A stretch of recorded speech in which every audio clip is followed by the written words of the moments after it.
Today we are going to be talking about solving equations with radicals. Radical is just a fancy word for root. So there's going to be equations that have roots in them. We have a new term here that's called extraneous solutions. It's a big fancy word, but it has extra in there, and that's kind of the main idea. Is an extraneous solution is an extra answer that doesn't actually work. Sometimes you can do everything right in solving an equation, and that answer that pops out still doesn't work. And that's called an extraneous solution. So we're going to want to make sure and check our answers more than one answer to a question, because we want to make sure that both of those answers actually work, and it is likely that actually one of them won't work. So when we have one radical or root in the equation, the first step is to get it alone. So how would I do that here? Add 4 to both sides. Then the second step says raise both sides to the reciprocal power, or that's whatever power it takes to get rid of the root. So what power would I need to get rid of this root? A third power to get rid of a third root. So that gives me x is 4 cubed, which is 4 times 4 times 4, which is 64. So get the root alone, and then raise to the reciprocal power, or whatever power it takes to take care of that root.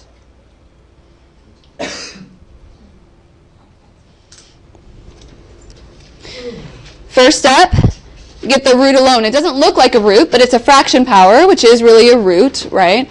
But we need to get it alone, so what do I need to do first? Divide by 2. Divide by 2. So I get x to the 3 halves equals 125. Now the last one, it said step 2 is raised to the reciprocal power, and here's where the idea of reciprocal really helps us. We're going to raise both sides to the 2/3, the reciprocal of the power that's there. What do we do when we have power to a power? Multiply them. If I multiply 3 halves by 2/3, what do I get? 1. So that gives me x to the first, or just x, which is what we want. We want to solve for just a plain x. So we need to raise both sides to that 2/3 power. And then we need to evaluate that. How do we turn that 2/3 power into powers and roots?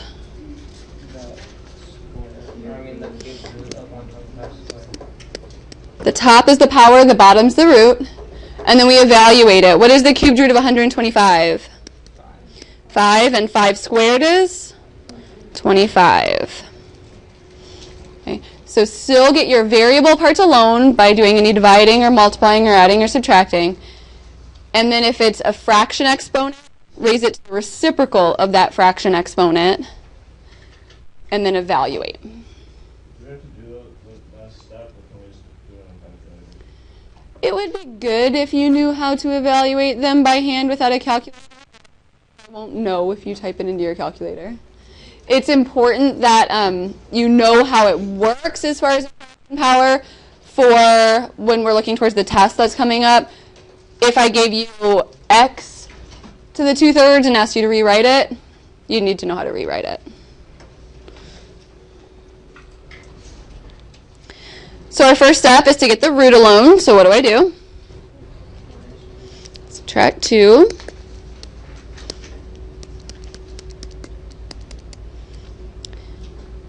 And then I can't do anything with the 4 or the 7 because they're trapped underneath that root. So the next step is I have to get rid of the root, and how do I do that? Since it's a square root, we square.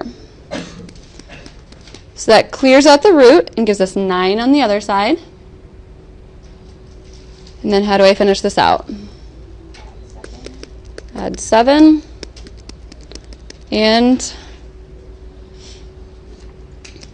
divide by 4.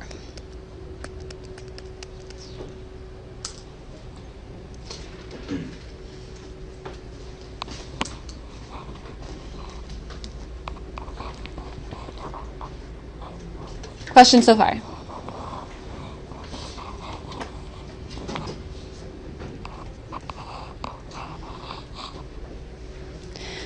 In this problem, there's more than one root. So instead of saying get the root alone, we're going to isolate them or separate them. We want one on each side of the equation. So we're going to say the square root of 3x plus 2 is equal to 2 square root of x. So when you have more than one root, separate them. Then raise to whatever power it takes to clear the roots. So since they're square roots, we're going to square, but we have to be a little bit careful here with part of this. So on the left-hand side, squaring takes care of a square root, just giving us 3x plus 2. But on the right side, we're squaring that whole side, which means we need to do what? Kind of like distribute, we have to do that power to everything. That squared applies, and it applies to the square root of x. So this is going to become 4x. So if you have a coefficient that you're squaring as well, you need to make sure to square that coefficient.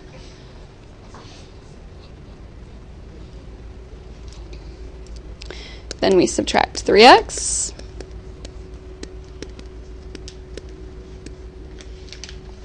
And get our solution. Yes? What happened to the negative that's like in front of the 2? I added that 2 square root of x to both sides. So when I add it over to the other side, it becomes positive. Since the equation was equals 0, I added 2 square root of x to both sides. Oh, okay. Other questions?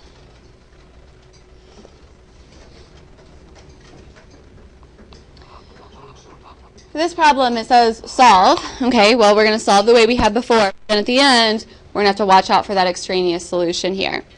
So we have one root. So our first step when we have one root is get it alone. It already is alone. So what do I need to do to get rid of the root? Square. So I'm going to square both sides of this equation. X minus 4, all squared, does not equal x squared plus or minus 16. It does not work that way. When you are squaring an addition or subtraction, you cannot just square both numbers. What does squared mean? Times itself. So x minus 4 squared means x minus 4, and we will need to FOIL or distribute. On the other side, we just get 2x. So when I FOIL or distribute there, I get x squared minus 4x plus 16. So you cannot just square both parts when you are adding or subtracting. You will miss your middle term.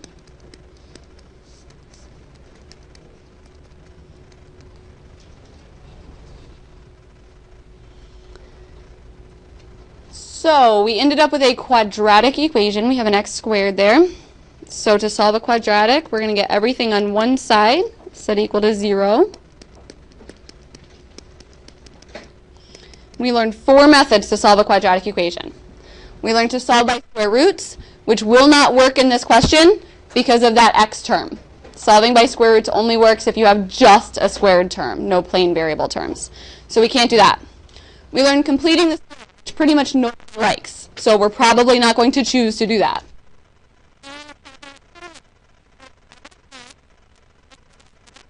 But it gets b squared minus 4ac. It's kind of messy sometimes. And the other method we learned, which happens to be my favorite method, is solving by factoring, which is what I'm going to do in this question because it's my favorite and it works here. It doesn't work every time, but it will work in all of your problems today. So when we solve by factoring, we ask ourselves, what multiplies to be 16 that adds to be negative 10? Negative 8 and negative 2. What does that mean our solutions are? Positive 8 and positive 2. Now we got 2 solutions. Chances are one of those doesn't actually work. So we're going to test them by plugging them into the equation.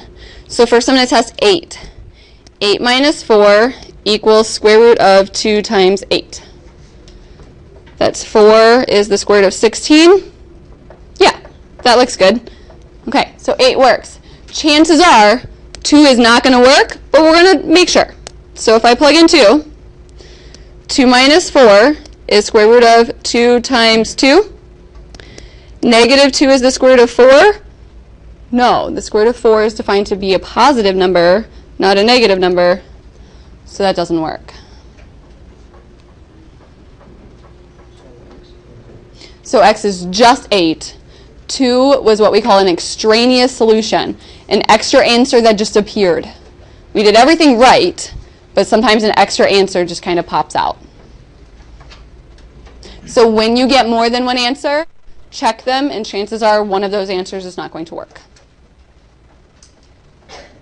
Questions?